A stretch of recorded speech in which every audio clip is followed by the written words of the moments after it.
Hello, ladies and gentlemen. Welcome to Alberta News and Views. You have got to check this out. Okay? Quote, "And if I was still prime minister, I would be prepared to impoverish the country and not be annexed if that was the option we are facing," Stephen Harper said to an invitation-only audience. You know, it's easier said than done when you're not the prime minister of Canada in 2025. Pierre Poilievre is getting criticized for not being patriotic enough and not saying things like Stephen Harper is saying right now. Stephen Harper is just getting praised online for this. You know, I don't really agree with this at all. To me, this says I'm willing to rule over ashes as long as we keep our independence. They're talking, Team Canada is talking about the United States like they are China or some communist nation. We're talking about the biggest economic powerhouse the earth has ever seen. There is a MAGA movement happening right now in the United States that is unbelievable. It is absolutely on fire. Donald Trump's approval rating is skyrocketing. They love the guy. It is amazing what he is doing for that country and how fast he is doing it. To treat Donald Trump and the United States like they are just this dystopian nightmare that is trying to invade and take over Canada is absolutely ridiculous. This part where it says I would be prepared to impoverish the country, be prepared to impoverish the country. This country right now is a result of 9 to 10 years of extreme left, green, woke ideology. It has decimated patriotism. It has decimated the Canadian identity. It was not our fault. So why would you impoverish the middle class, the people that are propping it up? Why would you punish us because of previous government policy that is still in place to this day? Stephen Harper is speaking from the ruling class tongue. He is speaking from the aspect that he is a servant of the crown, like all these other politicians, these career politicians. They would gladly rule over ashes just to say that they did something. I don't know, for the crown, for the king.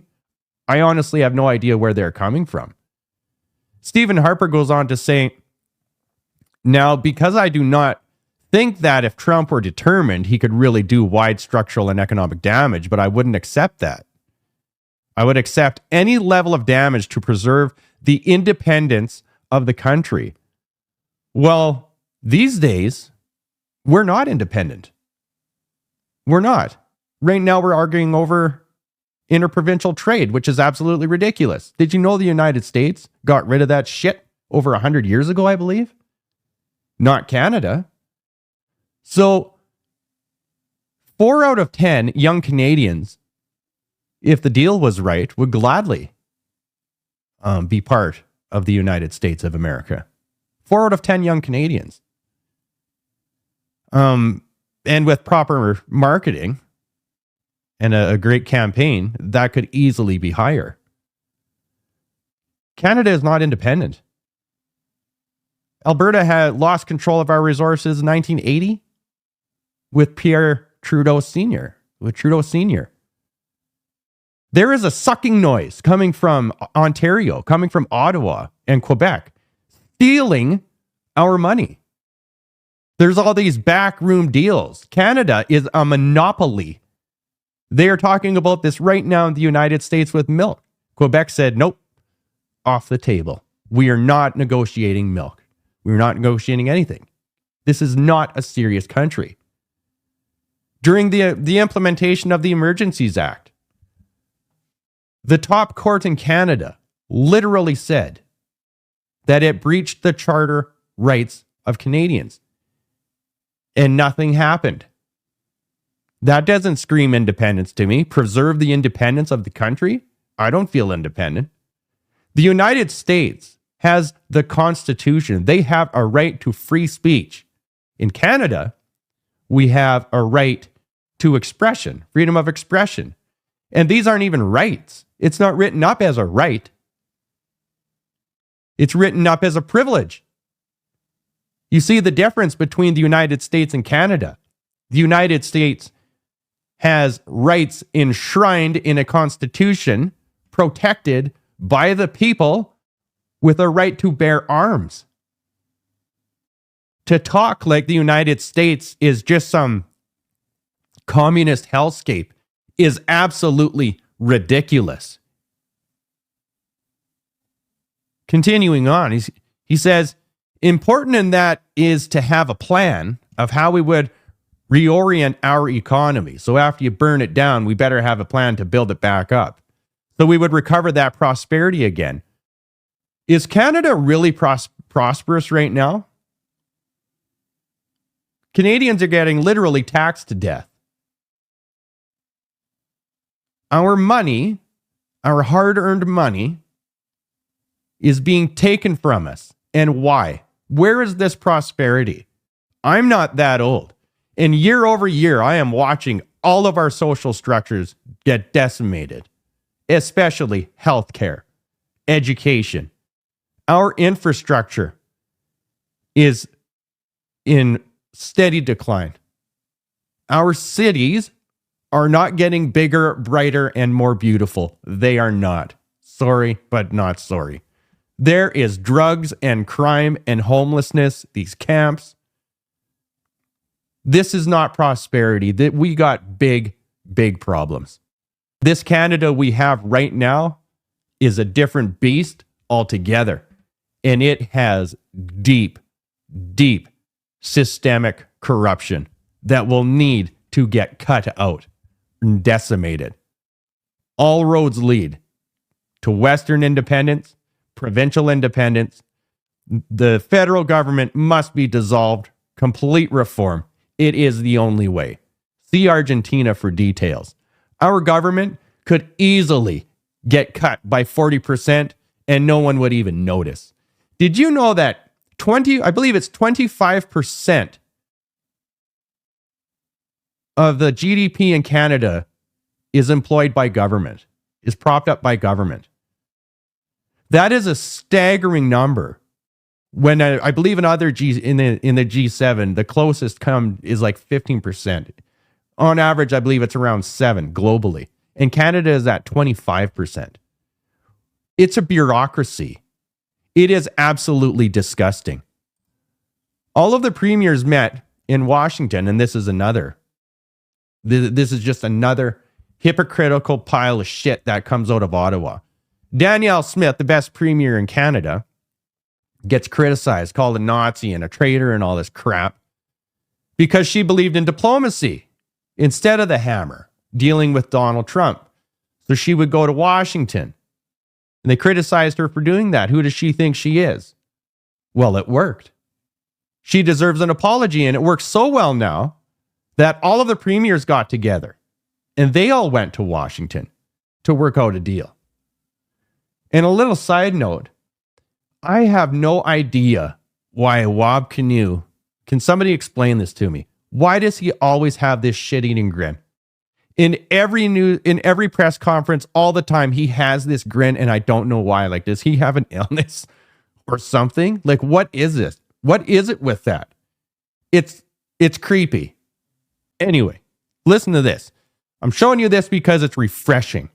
Because all of these guys standing behind her are all full of shit. And they've been flip-flopping this whole month. And you can tell that she is honest and sincere, and she knows. And she knows it because she can just speak her mind and not have that guilt. Listen to this. First, a couple of things. I think diplomacy is working. I think that the fact that we got a 30-day reprieve was because we agreed to work on the cross-border problem of fentanyl. I was pleased to see the federal government announce a fentanyl czar, and my administration has already been in touch with him to talk about how in Alberta we can lend to the success of those efforts. So what I would say is what I've seen from this president is that he is prepared to make a deal. We've made a deal on that. I think we can make a deal on steel and aluminum by making very much the same argument that I've been making on energy and critical minerals. We've won the argument that those raw materials are essential to American success. It comes in, it makes value-added products, it creates good American jobs, it creates good American products that we buy back. Same thing for aluminum. They just do not make enough for their defense industry, their auto industry, and their critical needs. So I think aluminum, we can make the very same argument. And on steel, we buy as much steel products from them as they buy from us. Premier Smith, when did you become aware of concerns over contracts at AHS, and do you think the RCMP should be called in? Well, I'm glad that we're going to have the Auditor General take a look at it. I first became aware of it when I saw the newspaper reporting on it.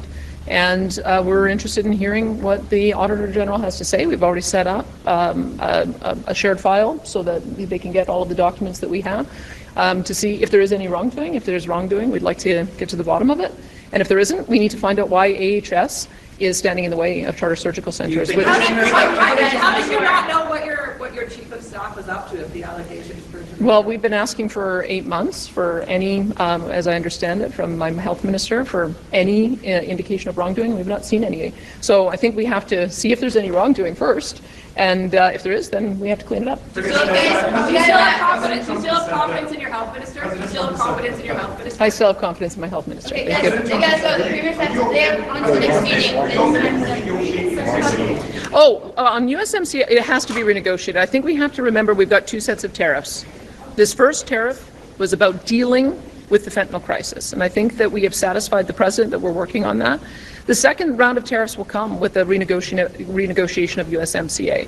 And I think the sooner we get a government with a 4-year mandate, the sooner we can open that up and solve the broader range of tariff issues that we have.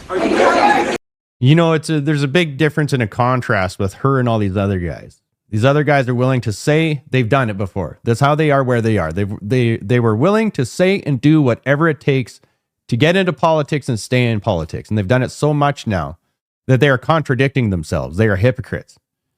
And she has not. Danielle Smith this is who I am. This is what I believe in. If you don't like it, well, then don't vote for me. So she's honest. She's making Team Canada, these other premiers, look ridiculous. And as much as I hate to say it, I've always admired how Quebec is honest about their approach to everything. It is all about Quebec. They are straight, they're forward with that. They put that out there. They want their independence. They know. Everybody knows. So kudos for that. At least they're not lying about it constantly, about everything, like all these other politicians are. And I'm serious. You must have seen that with Wab Canoe. Like, the only thing maybe is that was his thing that got him elected. Like, Justin Trudeau had that stupid fucking sock thing. And Wab Canoe is like the smiling guy. So everywhere he goes, he has to smile. I don't know. I'm going to keep you updated with as much as I can when I can. There's lots going on. I have to put things into categories. Follow me on Substack, Spotify, and YouTube, and put on your seatbelt because it's going to get worse. And it's hard to say what direction it's going to go in. And all I say to everybody all the time is consider independence because you have nothing to lose. The first thing people always go to is my retirement. Your retirement's gone. There never was any retirement, by the way. That's why the dollar amount is so low. It comes out of the kitty. Canada is one of the only countries that uses retirement as its GDP growth and invests it. The government is investing. They're playing with your retirement money. That's why Alberta, when they want to pull out of, when we were talking about pulling out of the CPP and get our own, we wanted a dollar amount. We want to know what the number is. They can't come up with a number because there is no number. There's a percentage of how much they pay people. That's it. There's not this kitty that is growing. It's ridiculous to think that. So this retirement nonsense with independence, do you know how fast all of these people in Alberta would get their retirement retroactively paid within 1 year or 2 years of growth? Especially when it's in US dollars now. Like, it's stupid. It's stupid to even think that you would lose your retirement and all that crap. There would be deals, and very, very good deals. Because Alberta is a precious jewel. Alberta is the gears of Canada. Believe me when I say, with a proper campaign, Alberta will get its independence and could easily become the 51st state of the United States. Easily. Especially with a right to bear arms. Do you know just the Constitution? The right to free speech, the American dollar, the security, it would just be beautiful, amazing. All of you out there, take care.